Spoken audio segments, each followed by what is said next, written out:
Hey everybody, how are you? Oh my gosh, it's been a long time. Welcome back to Into the Core podcast with myself, Linda. It's been a while, but we're back, and I'm happy to be inspired by the person who I am actually interviewing today. But before I get into it, you know what we have to do? We have to get into our intro because you have to understand who Into the Core is. Into the Core. Get into it. All good things in Africa and beyond.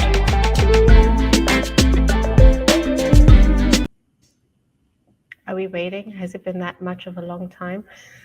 Into the core. Let me just. Get into it. All good things in Africa and beyond. Into the core. Get into it.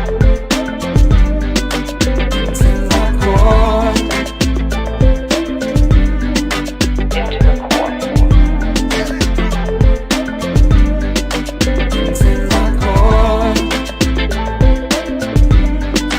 Into the core. Get into it. All good things in Africa and beyond.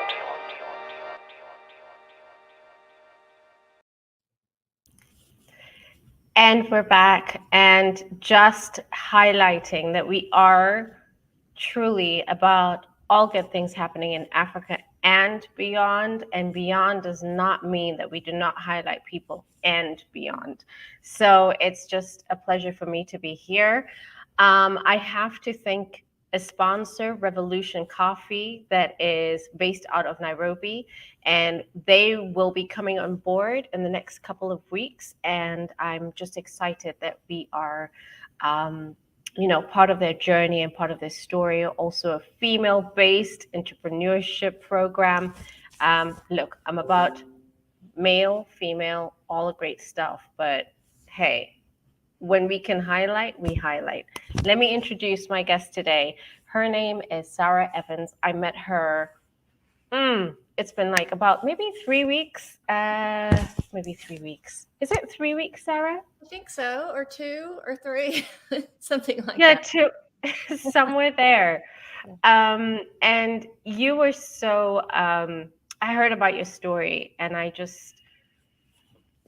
was like, man, I miss the days that I was inspired. I love being inspired. And Sarah Evans is the founder of Project Program Foundation, Life Inspiring, and it's called Well Aware. And Well Aware is about the building of wells. So, Sarah, I want you to start with just introducing who you are, where you're from, and give us a little bit synopsis of where you were and then to where you came to. So, yeah. Yeah, well, I'm really honored to get to be on this podcast with you, Linda, and it was exciting to get to meet you sort of by chance, and now here we are. So thank you again for having me on today. And as you mentioned, I am the founder of Well Aware. It's an NGO that operates in East Africa. But I'm sitting here in Austin, Texas right now. This is where my home base is, but I do spend a lot of time mostly in Kenya, which makes me very happy. And I was not formally trained in NGO work or international work at all. I'll try to keep this brief, but I was born in rural Australia, where we lived off the grid, off the land. But when I was 5, we moved to a small town in East Texas. From there, I went on to university here in Austin and then went to law school in Texas as well. And I had variations of a legal career after that until I met a friend whose family lives in Kenya, and she asked if I would help with a fundraiser to replace some of the livestock that were dying at such a rapid rate back in 2007.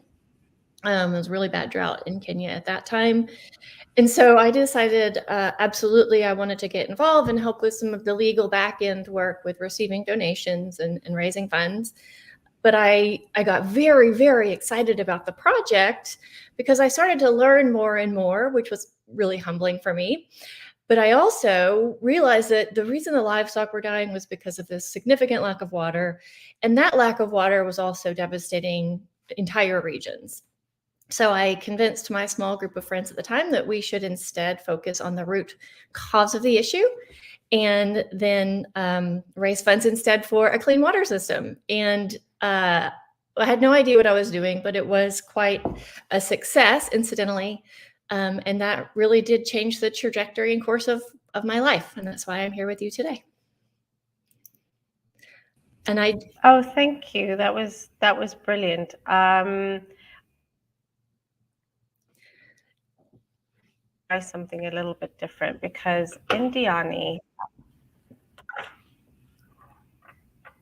I have to try something a little bit different. I really apologize. Oh my gosh, we are having some issues with the internet, so I'm gonna try and do it from my phone. Sure. So it's gonna be a little bit different. Guys, I'm really sorry, but well, technical troubles we do. This is just, it's the saddest thing ever. We struggle with the internet over here all the time. So what was that? It's a technical problems. They're just like a part of life now, aren't they? Everywhere. Oh, really? I and it's. I can't hear you anymore. No, they really. Well, okay, so maybe we should just continue and just pretend that we didn't say anything, and maybe if we whisper, nobody will hear us. But see, oh gosh. All right, we're gonna try a different avenue. Telcom. All right. While you try, Give me a second. Okay. Yeah. Yeah. While I try, why don't you, because everybody could hear you, they couldn't hear me. Okay. So why don't you give us a little bit of a background about the communities that you have been working with? I will go a little bit offline, but why don't you tell us a little bit about the communities that you've worked with here in East Africa, and why they're so special for you and how you got engaged with them? Because I think that's always important to understand. Mm-hmm. How you engage and how you started, on this side of East Africa. Yeah. Yeah, and I appreciate that. Go for it. In the beginning, when I mentioned we did that very first water project, and it changed what I wanted to do professionally, but it also completely changed my heart. At the same time, I wanted to make sure that if I was going to continue to do this work, I wanted to do it properly. And what I found my first couple of trips in pursuit of new project work is that most of the water systems that were being installed, largely by outside NGOs, were actually not functioning for very long after they were installed. And I found that to be pretty disappointing is putting it too lightly. It's insulting. So, and I also didn't want to just inject myself in my own experience and notions of how things should be into an entirely different region of the world. So in the very beginning, I did set out to build a team and a network in Kenya, and also to figure out why all of these water systems were failing so quickly.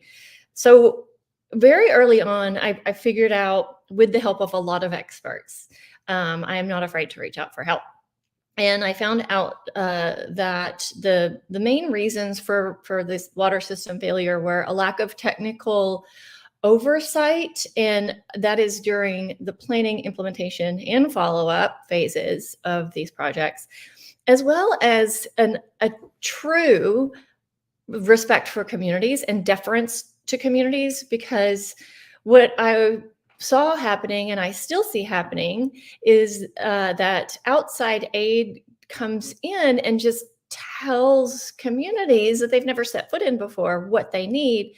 Meanwhile, if we just take the time to listen and offer that respect that these communities deserve, then we can understand where they really do have the potential to prosper and where these communities are already ready to thrive.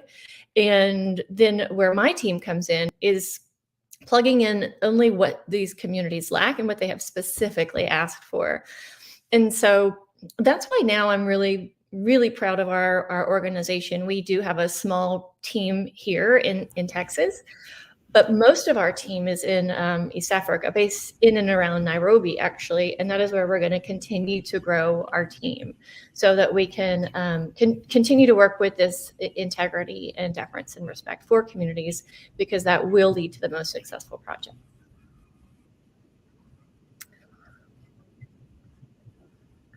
And so now I can talk a little bit too about where we are as an organization today, because that very Sarah, sadly, I'm going to have to.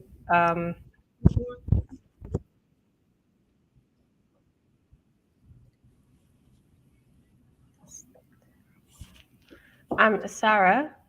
Yes. Sorry, the network on our side is really terrible. It happens.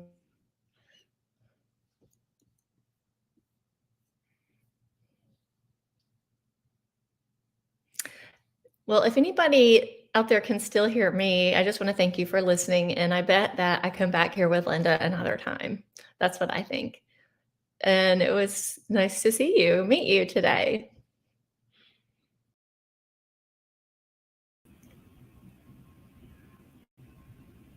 Okay. Thanks, Diani. Thanks, Telcom. Who are terrible. Telcom is just terrible. I'm calling you out. It's terrible. So now somebody can hear me, but the other person can't hear me. It's just raise my hands in the air, calling it a day.